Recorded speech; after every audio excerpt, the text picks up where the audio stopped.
The Newsday continues here on One News Now. I'm Diego Castro. Mawar has re-intensified into a super typhoon as it moves away from Guam. Pag-asa last spotted Mawar Center at 2,130 kilometers east of southeastern Luzon, still outside the Philippine area of responsibility.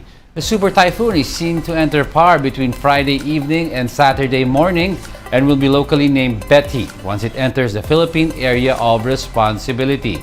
Its rain bands may bring heavy rains over Cagayan Valley by the weekend and may enhance habagat over the western portions of Luzon and Visayas.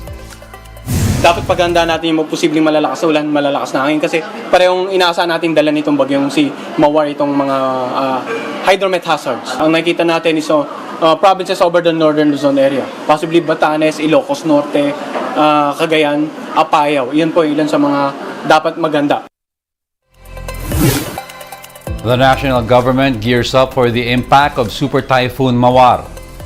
Office of the Civil Defense Assistant Secretary Rafi Alejandro IV said they have alerted LGUs in the eastern seaboard of the country. Alejandro added that responders and rescue teams are now on standby, while relief goods have already been pre-positioned. The OCD will also conduct pre-disaster risk assessment with science agencies to identify the risks and corresponding protocols. Metro Manila and the rest of the country may experience isolated rain showers in the next 24 hours. Pag-asa said this is due to the southwesterly wind flow or localized thunderstorms, as Mawar has no direct impact yet to the country.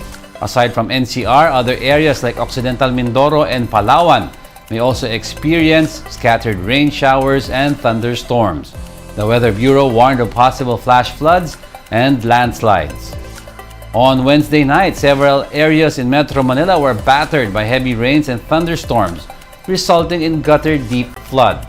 Some commuters were also seen stranded due to the inclement weather. We'll be back with more stories after the break. Keep it here on One News.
You're still watching One News Now. I'm Diego Castro.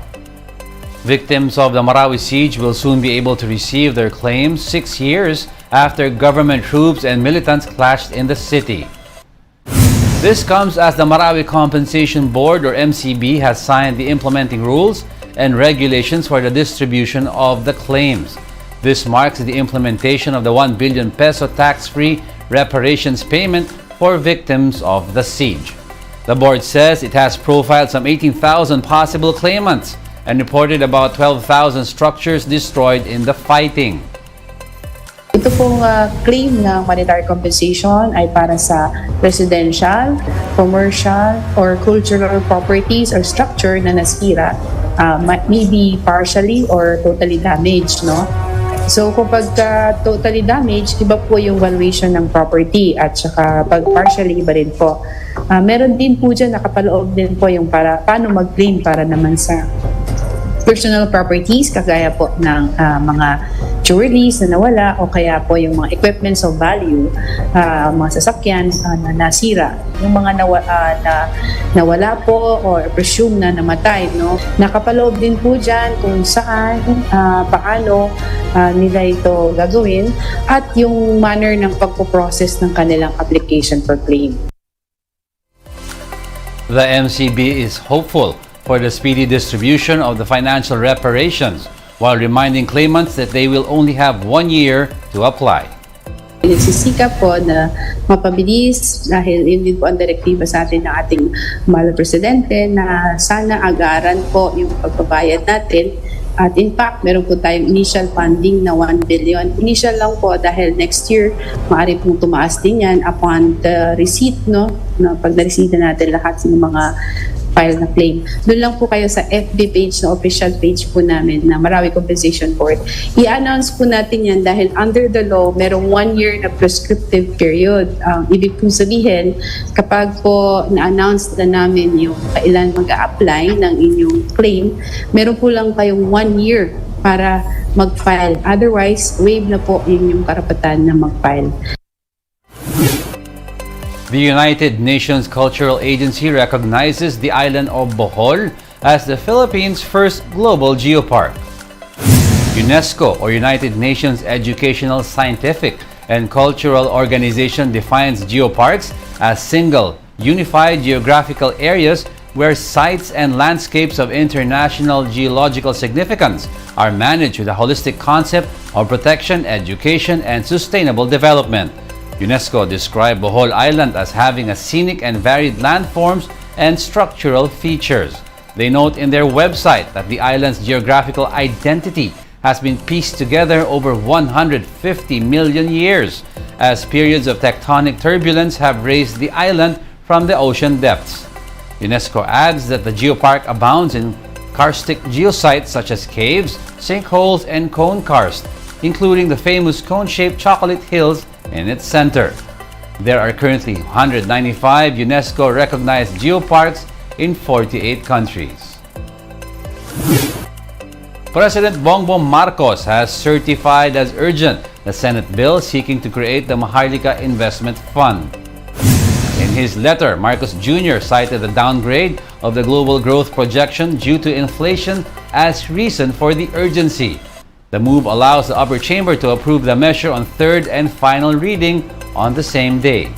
During the interpellation, Senator Win Gatchalian proposed to exclude the Bangko Sentral ng Pilipinas as a fund source for the MIF.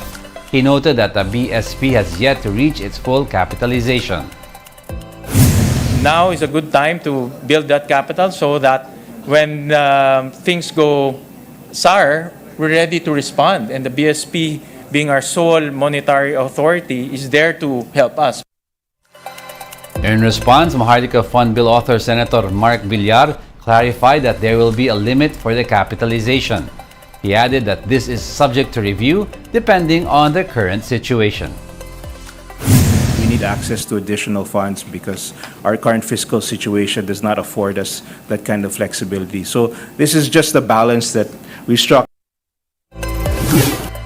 And those are the top stories of the hour. Join us again at 9:45 a.m. as we continue to monitor the day's biggest stories. I'm Diego Castro. We are One News. All sides, all the time.